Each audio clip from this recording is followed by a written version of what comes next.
अंजिठा पर्वत रांगामध्ये झालेल्या अतिवृष्टीने पायथ्याशी असलेले जामनेर आणि पाचोरा तालुक्यातील गावांना मोठा फटका बसला। मध्यरात्री या गावातील घरामध्ये पुराचे पाणी शिरले आणि ग्रामस्थांची पडापड झाली। उघड्यावर तसेच शेडमध्ये बांधलेली जनावरे पुराच्या पाण्यात वाहून गेली, तर ग्रामस्थ ही वीज नसल्याने मोबाईलच्या उजेडात मिळेल त्या ठिकाणी आसरा शोधू लागले। शेती ही या पुरामुळे वाहून गेली असून रस्त्यांची पुरती वाताहत लागली। पाचोरा तालुक्यातील लोहारा येथे ऐन पावसाळ्यात पाणी टंचाई भासणाऱ्या लोहारा गावाला गोपाळ काल्याच्या दिवशी पडलेल्या पावसानंतर हळूहळू दिलासा मिळत आहे। सध्या गावात पूर्ववत पाणी पुरवठा सुरू झाल्याने ग्रामस्थांनी निश्वास टाकला। अंजिठा पर्वत रांगामध्ये सोमवारी दुपारनंतर पुन्हा जोरदार पाऊस झाल्याने दगडी नदी आणि बांबडी नदीला पुन्हा महापूर आला। दुसऱ्या दिवशी 150 घरामध्ये पाणी घुसल्याने ग्रामस्थ भयभीत झाले। मध्यरात्रीलाच ग्रामस्थांनी घरे सोडून आश्रमशाळा गाठली। अंजिठा पर्वत रांगामध्ये झालेल्या ढगफुटीमुळे पाचोरा आणि जामनेर तालुक्यातील नद्यांना मोठ्या प्रमाणात पूर आला। घाटनांद्रा घाटातून मराठवाड्याला जोडणाऱ्या प्रमुख रस्त्याला भगदड पडल्याने खानदेश आणि मराठवाड्याचा संपर्क तुटला। पाचोरा तालुक्यातील अंजिठा डोंगरावर पडलेल्या पावसामुळे तालुक्यातील शिंदाळसह विविध गावांमध्ये ऐन मध्यरात्रीच पुराचे पाणी घुसले। यामुळे संपूर्ण रात्र ग्रामस्थांना जागे राहावे लागले। एरंडोल तालुक्यातील कोडली येथे गेल्या काही दिवसांपासून सुरू असलेल्या मुसळधार पावसामुळे गिरणा नदीला महापूर आला। कोडली परिसरातील नदीकाठच्या गावांमध्ये मोठे नुकसान झाल्याचे समोर आले।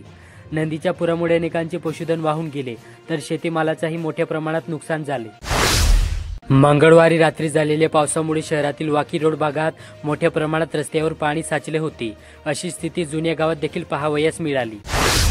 पाचोरा तालुक्यातील खडक देवडा येथील हिवरा मध्यम प्रकल्पाच्या उगमस्थानी पावसामुळे पूर आला असून प्रकल्प ओसंडून वाहत आहे। नदीला पूर आल्याने गावांचा संपर्क तुटला असून मंगळवारी विद्यार्थीही शाळेत पोहोचू शकले नाही। पाचोरा तालुक्यातील शेतीलाही या पुराचा मोठा फटका बसला। शेतात उभी असलेली पिके या पुराच्या पाणी जमिनीदस्त झाली, तर काही शेती पिकासह नष्ट झाल्याचे चित्र आहे। धरणगाव चोपडा मार्गाचे रुंदीकरण व काँक्रिटीकरणाचे काम सुरू असतानाच या मार्गावर वाहतुकीच्या सततच्या गर्दीमुळे निर्माण झालेली धूळ प्रवाशांसह नागरिकांसाठी अतिशय त्रासदायक ठरत होती। याबाबत वृत्त प्रकाशित झाल्याने संबंधित अधिकाऱ्यांनी दखल घेत या मार्गावर टँकरने पाण्याचा शिडकाव सुरू केला। हा उपाय धूळ कमी करण्यासाठी नागरिकांच्या आरोग्याला होणारे धोका कमी करण्यासाठी अत्यावश्यक होता। जामनेर तालुक्यातील शेंदुर्णी परिसरात सोमवारी रात्रीपासून सुरू असलेल्या मुसळधार पावसामुळे सन नदीला पूर आला असून कमल किशन नगर परिसरात काही घरांमध्ये पावसाचे पाणी शिरले। या भागातील नागरिकांना रात्रभर जागून पावसाशी सामना केला। जामनेर तालुक्यातील सुनसगाव बुद्रुक गावाजवळ वाहणारा नाला सोमवारी झालेल्या पावसामुळे फुटल्याने नाल्याचे पाणी गावात शिरल्याने गावाचा संपर्क तुटला। पावसाचे पाणी गावातील घरात शिरल्याने नुकसान झाल्याची माहिती ग्रामस्थांकडून मिळाली। नेरी येथील घरात पाणी शिरलेल्या काही कुटुंबाचे स्थलांतर गावातील शाळेत करण्यात आले। जळगाव जिल्ह्यासाठी यंदाचा पावसाळा सुखद ठरला।